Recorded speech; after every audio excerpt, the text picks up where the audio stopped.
Halo nurse, bagaimana kabarnya? Semoga dalam keadaan baik. Pada kesempatan kali ini, Asep Konten akan membahas mengenai hipernatremia.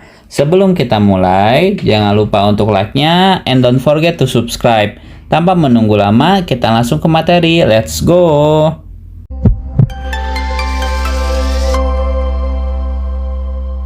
Hipernatremia berasal dari kata hiper yang artinya tinggi, natre yang mengarah pada natrium atau sodium, dan emia yang berarti darah. Sehingga dapat disimpulkan bahwa hipernatremia adalah tingginya kadar natrium dalam darah.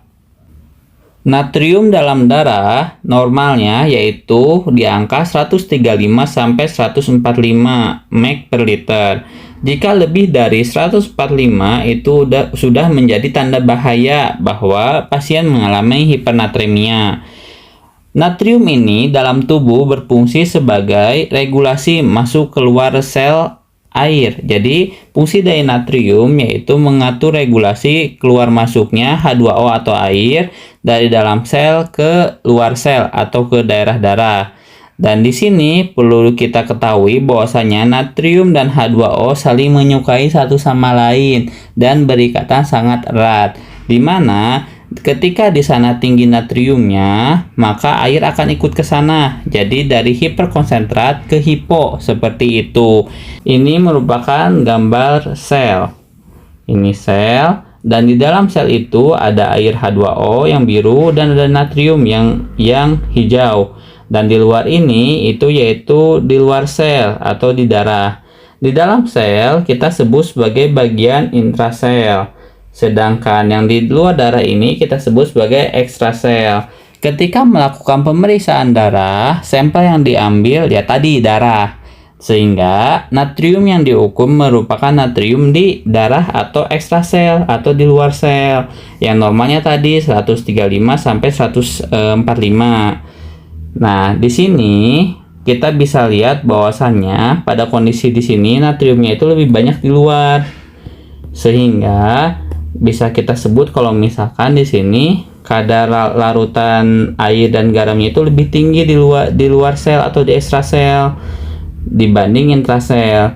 Karena hal itu, maka terjadilah di natrium dan air itu keluar dari sel. Sehingga terjadilah hipernatremia karena tadi perbedaan konsentrasi antara intrasel dan ekstrasel karena kandungan natriumnya. Nah, inilah gambaran yang terjadi ketika adanya hipernatremia. Ini tuh berkaitan dengan proses osmosis, di mana yang tadi yang konsentrasinya rendah pindah ke yang lebih tinggi. Ini sebetulnya pemahaman ini nanti kita bahas di pertemuan yang lain terkait dengan bagaimana pergerakan elektrolit, nanti kita bahas di kesempatan yang lain. Nah, kalau misalkan terjadi hal seperti ini, efeknya bisa ke semua sel. Kalau misalkan terjadinya di sel saraf kepala atau otak, nanti bisa mengakibatkan confusion atau ya pasiennya kebingungan, pusing atau ada masalah syaraf. Lanjut, penyebab dari hipernatremia. Nah, di sini kita pakai mnemonik atau jembatan kuda berupa garam. Garam ini merupakan singkatan dari G, yaitu adanya gangguan hormon aldosteron, di mana pada hipernatremia itu diakibatkan karena terlalu over atau tingginya hormon aldosteron. Tingginya hormon aldosteron ini mengakibatkan penyerapan dalam ginjal untuk natriumnya itu diserap kembali dalam tubuh, sedangkan kaliumnya banyak yang dibuang. Jadi fungsi aldosteron ini mengatur penyerapan natrium dan pembuangan kalium, terutama di ginjal atau di saluran perkemihan. Nah, ini terjadinya tingginya over aldosteron ini terjadi pada masalah Cushing syndrome. Dan ini berkaitan, kalau misalkan Cushing syndrome ini mengakibatkan hipernatremia, di sisi lain bisa mengakibatkan hipokalemia. Nah, nanti bisa dicek ya di bagian pembahasan hipokalemia. Nah, selain itu juga berkaitan dengan hal ini, bisa juga terjadi hiperventilasi. Kemudian A, yaitu disebabkan karena asupan natrium berlebih Asupan natrium berlebih ini bisa karena faktor oral atau dari konsumsi di mulut, bisa juga karena intravena. Misalkan pasiennya mendapat NaCl, infus NaCl yang bersifat 3% atau 0,9 yang terlalu berlebihan. Tapi utamanya sih yang 3% sebetulnya. Kalau emang terlalu tinggi, nah bisa nanti mengakibatkan natriumnya melonjak tinggi, ataupun konsumsi banyak garam, konsumsinya makanannya atau makanan lain yang tinggi garam. Kemudian R, yaitu disebabkan karena rendahnya minum air putih pada saat makan. Nah, itu juga bisa mengakibatkan tingginya kadar natrium dalam darah. Seperti itu, karena konsentrasi airnya itu kurang dalam darah karena kurang konsumsi air. Sehingga ya tadi, karena kurang konsentrasinya, ya tadi yang awalnya yang rendah di intrasel keluar, ngarah ke yang lebih tinggi konsentrasinya. Lalu A, yaitu disebabkan karena asupan obat, yaitu obat kortikosteroid. Kortikosteroid ini dapat berakibat pada menurunkan sekresi natrium. Jadi natrium yang dikeluarkan lewat kencing itu berkurang, sehingga terjadilah hipernatremia. Dan M, yaitu mengeluarkan air banyak. Jadi ketika mengeluarkan air banyak dalam jumlah ekstrim, misalkan karena diare, ada dehidrasi berat, ada demam, keringat berlebih, atau haus yang tidak dipenuhi ketika kita merasa haus. Nah, nanti bisa mengakibatkan kekentalan darah meningkat, sehingga terjadilah bisa hipernatremi karena ada perpindahan natrium dari intrasel ke ekstrasel. Lanjut, kita bahas ke gejala. Gejala dari hipernatremia kita singkat atau pakai pneumonik atau pakai jembatan kuda, yaitu asin.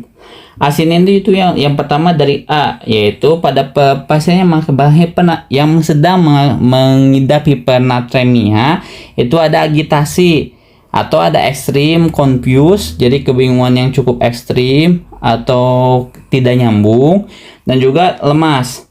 Kemudian S, suhu tubuh meningkat, bisa demam, dan juga bisa ada kulit memerah. Kemudian I, isi cairan tubuh meningkat atau ada terjadi retensi cairan, bahkan udem atau edema. Dan N, yaitu mengurangi urin output. Jadi urin yang keluar itu lebih sedikit dan bibir atau kulit bisa tampak kering. Lalu bagaimana peran perawat dalam melakukan intervensi pada kasus hipernatremia? Nah, di sini saya ambil sumbernya dari Psiki 2018, yaitu manajemen elektrolit bagian hipernatremia, di mana pada bagian observasi kita mengobservasi identifikasi tanda gejala dari peningkatan kadar natrium, identifikasi juga penyebab hipernatremianya, periksa juga ada tandanya kelebihan cairan, ada udem atau enggak, termasuk derajatnya kalau perlu, kemudian monitor intake output pasien, dan juga monitor kadar natrium serum pasien ataupun dalam urin. Nah, untuk terapeutiknya atau tindakan mandiri perawatnya bisa hitung kebutuhan cairan dengan rumus. Nah, kalau ada hipernatremia ada rumusnya dikali berat badan dikali dalam kurung natrium saat ini dikurangi natrium target.